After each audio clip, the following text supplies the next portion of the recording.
ഇന്ത്യയിൽ 18,000-ലധികം ലെവൽ ക്രോസുകളുണ്ട്. എൻ്റെ പേഴ്സണൽ അനുഭവത്തിൽ ഞാൻ എൻ്റെ ജീവിതത്തിൽ 2-3 തവണയാണ് ലെവൽ ക്രോസുകൾ ക്രോസ് ചെയ്യേണ്ടതായിട്ട് വന്നിട്ടുള്ളൂ, അല്ലെങ്കിൽ വെയിറ്റ് ചെയ്യേണ്ടതായിട്ട് വന്നിട്ടുള്ളൂ.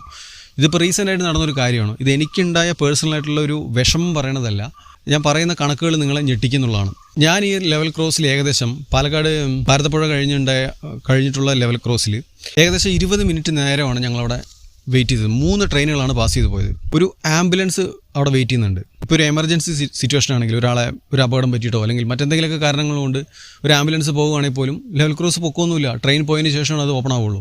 20 മിനിറ്റ് നേരമാണ് ഞങ്ങളവിടെ സ്പെൻഡ് ചെയ്തത്. ഇപ്പോൾ എൻ്റെ വിഷമമല്ല പറയണത്, സ്ഥിരമായിട്ട് ലെവൽ ക്രോസുകളുടെ മുമ്പിൽ വെയിറ്റ് ചെയ്യുന്ന ആളുകളുണ്ട്, ഇതിൻ്റെയൊക്കെ പരിസരത്ത് ജീവിക്കുന്ന ആളുകൾ.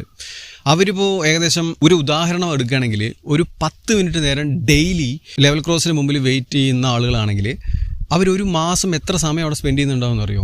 ഒരു മാസം അവർ ഏകദേശം 5 മണിക്കൂർ സ്പെൻഡ് ചെയ്യുന്നുണ്ടാവും. 10 മിനിറ്റ് ആണെങ്കിൽ ചില സമയത്ത് 20 മിനിറ്റ് ആവും, ചില സമയത്ത് 15 മിനിറ്റ് ആവും. അത് ടൈം വ്യത്യാസമായിരിക്കും.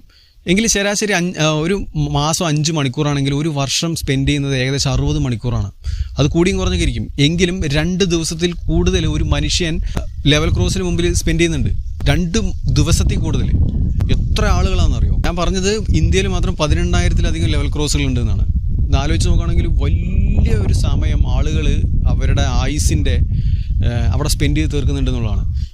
ഈ വിഷമം ഇങ്ങനെ ലെവൽ ക്രോസുകളുടെ മുമ്പിൽ ജീവിക്കാത്ത, അല്ലെങ്കിൽ ഇങ്ങനെ ഇടയ്ക്കിടയ്ക്ക് ക്രോസ് ചെയ്യേണ്ടതായിട്ട് വരാത്ത ആളുകൾക്ക് പറഞ്ഞാൽ മനസ്സിലാവില്ല. സ്ഥിരമായിട്ട് ഇതിൽ പെട്ടുപോകുന്ന ആളുകളുണ്ട്. അവർക്ക് ഇതിൻ്റെ ബുദ്ധിമുട്ട് മനസ്സിലാവുള്ളൂ. ചിലപ്പോൾ എക്സാമിൻ്റെ സമയമായിരിക്കും, അല്ലെങ്കിൽ എന്തെങ്കിലും എമർജൻസിക്ക് പോകുമായിരിക്കും. ഇപ്പോൾ ഒരു മീഡിയക്കാർ ഇതിനെ അഡ്രസ്സ് ചെയ്തിട്ടില്ല, വ്ളോഗേഴ്സ് അഡ്രസ്സ് ചെയ്തിട്ടില്ല. ഞാനിങ്ങനെ അങ്ങനെ കണ്ടപ്പോൾ വീഡിയോ ഷൂട്ട് ചെയ്തതാണ്. ഇപ്പോൾ ഈ വീഡിയോ കണ്ടുകൊണ്ടിരിക്കുന്ന ആളുകളിൽ പലരും ലെവൽ ക്രോസിന് മുമ്പിൽ ടൈം സ്പെൻഡ് ചെയ്യുന്ന ആളുകളായിരിക്കും. ഇതിനെന്താ ഒരു സൊല്യൂഷൻ എന്ന് എന്നോട് ചോദിച്ചാൽ, എനിക്ക് ഇതിനെപ്പറ്റി ഇതിൻ്റെ എഞ്ചിനീയറിംഗ് ഒന്നും അറിയില്ല. എങ്കിലും ഒരു മേൽപ്പാലം പണിയാന്നുള്ളതാണ് ഞാൻ നോക്കിയിട്ടുള്ളൊരു സൊല്യൂഷനായിട്ട് തോന്നിയിട്ടുള്ളത്. ഇപ്പോൾ ഇത് റെയിൽവേ വന്നിട്ടുള്ളത് കേന്ദ്ര ഗവൺമെൻറ്റിൻ്റെയാണ്. ഓരോ സംസ്ഥാനങ്ങളിലും ലെവൽ ക്രോസുകളുണ്ട്.